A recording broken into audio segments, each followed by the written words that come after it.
Hello，大家好，我是谢米。距离文明七的首个 PV 在科隆游戏展上公布已经又过去3个月了。这期间呢，官方陆陆续续爆料出了好多的内容啊，揭秘了古典时代和探索时代的主要玩法，还公布了好多首发的文明和领袖。那小米呢爆肝整理了一周啊，生啃了数十个无字幕的官方视频之后，为大家呕心沥血啊，整理出已知的全部10个领袖的内容。就让我们一次爽个够吧，看看文明7代都有哪些新老朋友登场。那首先呢，小米先和没有怎么关注过文明第7代作品的小伙伴们铺垫一下啊。第7代的作品呢，与以往的系列作品都不一样啊。玩家呢将首次可以将文明和领袖这2个东西啊独立开来，而不再绑定在一起啊。玩家呢可以扮演历史上的一个著名的人物啊，或者是一个著名的帝王，经历古典、探索和摩登3个时代来完成一局游戏。在每个时代里呢，玩家所扮演的这个人物呢，可以选择加入不同的文明，而这个人物始终是如一的。就比如我们如果选择奥古斯都作为领袖啊，我们就可以在古典的时代选择罗马，在探索的时代呢选择诺曼，而摩登时代选择法兰西。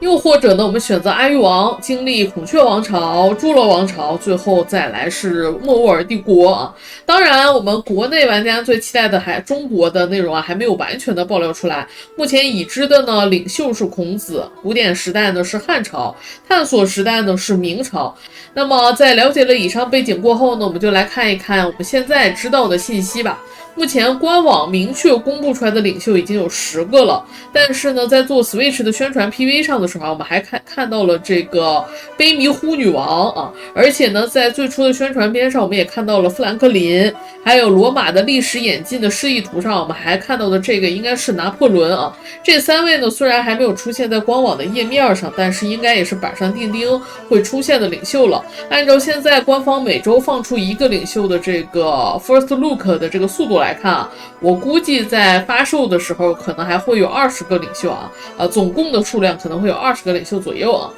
对了，有小伙伴想看全文明的介绍吗？领袖的数量现在还是比较少的，文明的数量可就多了。目前官网已经发布的是10个古典文明，11个探索文明，摩登文明呢目前还是未知。但是其实啊，在官网的视频里啊，已经出现过一些摩登文明的身影了，比如说法兰西、莫卧儿、布干达和日本的明治时代啊。但是现在看到的肯定还不是全貌，例如之前在埃及的这个历史演进的这张图上啊，探索时代的桑海帝国，在我们现在这个探索时代的这个文明里还没有啊。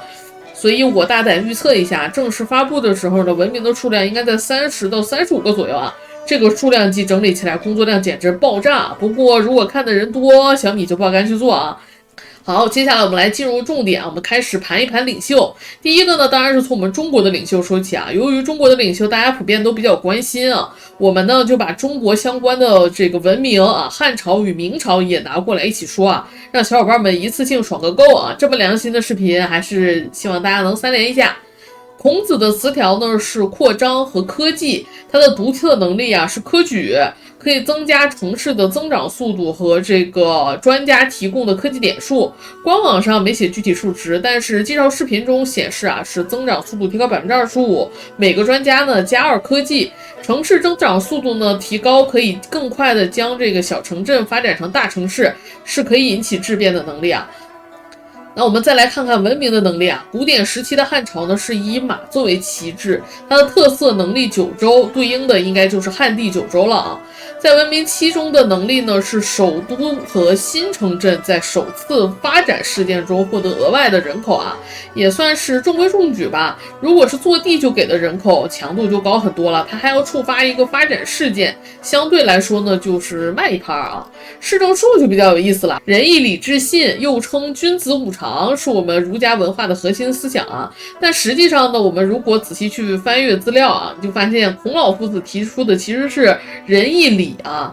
智呢其实是在孟子后来才加进去的啊，然后在董仲舒的这个时间啊，才把信再加进去啊。所以在汉朝的市政术上，我们就只有孔老夫子的这个智礼义，再加上君子5常的君子啊这4条啊，而不包含后边加进去的智和信啊。可以说是跟孔老夫子的思想完美契合啊。不得不说，文明的系列作品呢，都是在历史上下足功夫的啊，这一点还是非常值得称赞的。那我们来看一看这个市政术的具体内容。治呢，解锁的是长城的这个改良，科技建筑获得额外的相邻加成，定居点数量增加。然后礼增加影响力的获得，绑定的也是科技建筑。义呢，增加的是解锁的是这个诸葛弩的特色兵种，提高幸福值建筑的影响力啊。然后君子啊，然后还是提高科技值，绑定的是这个奇观未央宫啊，也是个提供影响力的。可以看出，汉朝的市政术呢，始终围绕的是科技和影响力这两个点，与孔子的能力还是非常契合的。更有意思的呢是平民单位啊，这个士大夫啊，这个平民单位并不是六代里那个工人啊、移民啊、商人那些啊，我觉得更像是原版的这个六代的那个伟人系统啊，只不过七代呢把伟人打造成每个文明专属的，与文明是强绑定关系啊。的确，以前在游戏里啊，中国能招牛顿作为伟人，就感觉有点跳戏啊。这样只能招募与自己文明相关的历史人物，我觉得是更合理的啊。随后呢，如果我们发展到探索时代，我们就会进入到大明朝啊。如果你选择以明朝继续游戏的话啊，它的独特能力呢是永乐大典，拥有正面和负面两种属性。正面能提高这个科技值，负面能力呢则会因为使用了社会政策卡而减少科技值。这个设计，老实说，我有点看不懂啊，因为中国明显就是想打造科技胜利的这种专属的国家，几乎所有的能力呢都与科技强相关啊。那这永乐大典的负面反而是减科技的啊，减文化、减幸福啥的不好吗？减科技我就觉得有点不契合啊。明朝的市政术呢，则更有大明的特色啊，九边重镇，解锁明长城啊。不知道能不能和古典长城连在一起造啊？如果不能连成一条线，就有点难受了啊。古典长城加的是文化和幸福，明长城则获得的是金币，感觉强度上呢还是古典长城的强度更高。第二个市政术呢是礼甲，解锁保甲制，提供这个资源，提供额外的科技值。这里提到了资源限制这个词啊，看来7代每个城市能获得资源数量是有上限的，不再像是6代的游戏里啊，在游戏后期把 AI 所有的好东西都买过来，我们的宜居度就爆炸了。看来现在是不能这样了啊。然后是大明律，还是增加科技值，提供额外的定居上限。特色平民单位呢是文官这个商人单位，商人终于是一个独立的这种可以操控的单位了，它可以用来创造道路啊，玩家可以控制修路了，这简直是强迫症玩家狂喜啊！创建道路呢还返还大量的金币，赚钱小能手啊。关联的奇观呢仍然是紫禁城，增加的是文化值啊。花了好多时间呢，我们重点介绍了中国，剩下的领袖我们快点过一过啊。先看看目前已知的首发在标准版里的这个领袖啊。第一个呢就是帕查库特克啊，是印加帝国的著名君主啊，是以重建国都、大兴土木、修建太阳神庙而闻名的。他的特色能力旱地者，与山脉和食物强关联，属性为经济和扩张。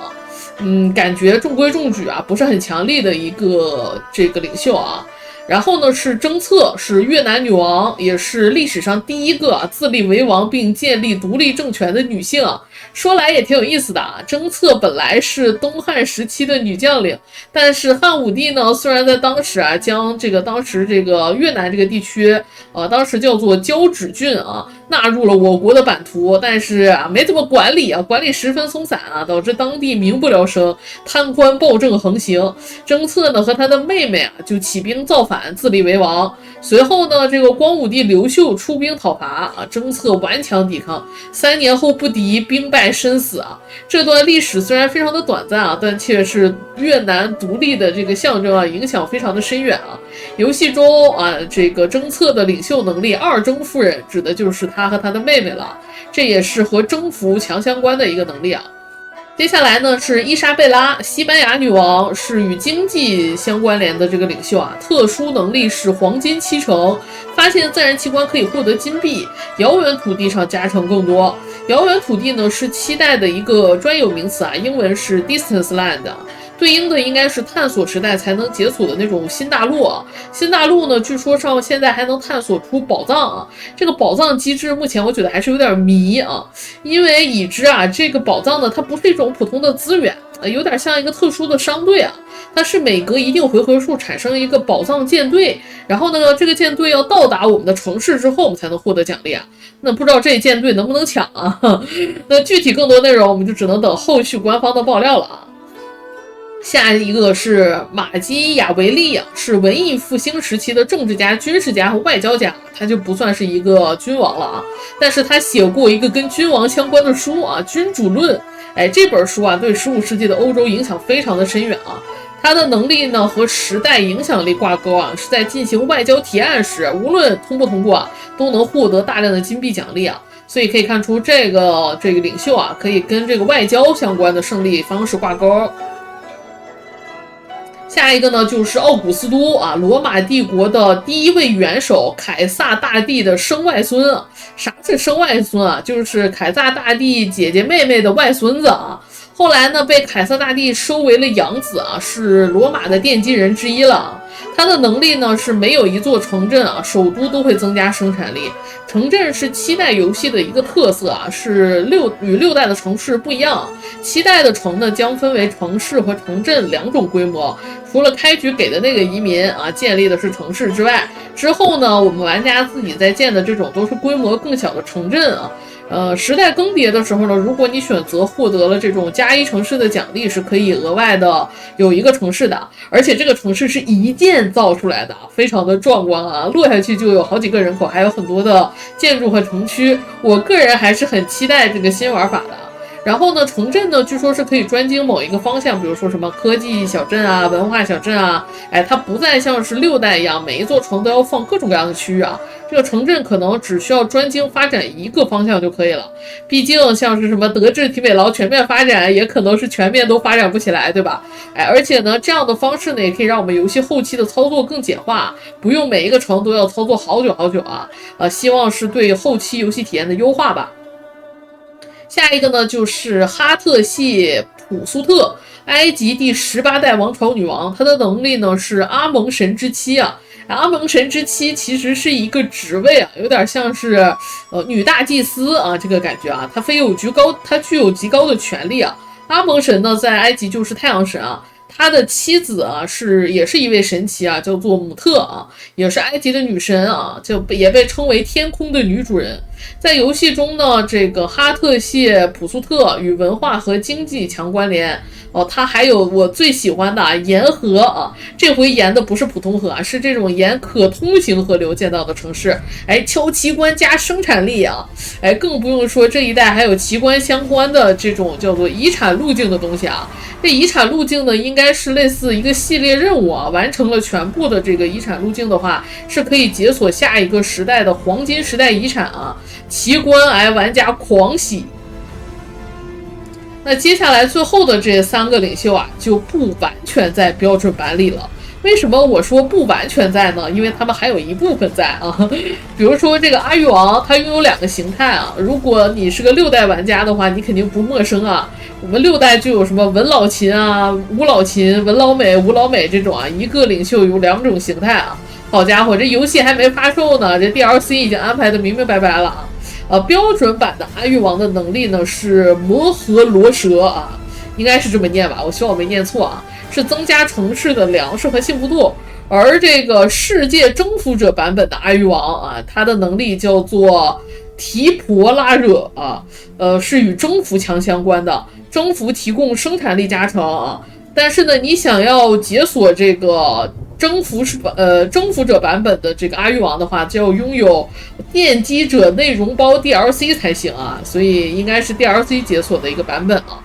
相似的呢，这个薛西斯，这个波斯帝国的皇帝啊，他也拥有2个形态。标准版的万王之王形态属性是经济和军事啊，能力评判者可以提高单位在敌方领土的战斗力。这可比6代那些只在本国领土生效的那些能力啊，只能打防守战、保卫战的这种能力强好多啊。最好的防御就是进攻，是吧？而且呢，占领别人的定居点还能给金币和文化，这简直就是为征服而生的。我这个预言一波啊，这薛西斯新版本这征服第一人啊，我猜应该是他了。而另一个形态呢，这个叫做阿契美尼德形态啊，就是一个种田版本的薛西斯了，主打的是经济和文化。能力丝绸之路增加贸易路线，贸易路线提供的加成呢也会更高啊，但是呢是豪华版才能解锁的形态啊，这个不是 DLC 是豪华版。最后一个领袖呢叫做特库姆塞啊，也是开发者视频中曾经重点介绍的一个领袖啊。这个领袖挺厉害的啊，肖尼族的酋长啊。制作组呢甚至把现任肖尼族酋长也请了过来，并讲述了很多还原他们的历史的这个美术设计啊和模型建造的思路啊等等啊。特库姆塞呢它是标准版的预购奖励啊。当然，如果你直接买豪华版呢，你也不用担心错过它，因为它直接包含在豪华版中啊，所以没有预购的玩家也不用担心啊。它的能力还是挺不错的啊，叫做有亲血脉。每作为一个城邦的宗主国，定居点的食物和生产力都会随着时代叠加，看起来是一个能滚雪球的能力啊。如果能这个配合上有大量影响力的这个文明。古典时代呢，直接收一堆小弟，进入探索时代，我估计也就可以起飞了。好了，以上就是本期视频的全部内容了，还有很多领袖尚未公布啊。后续呢，如果有想比特别感兴趣的领袖，我们再继续做吧。感谢你的收看，我们下期节目再见，大家拜拜。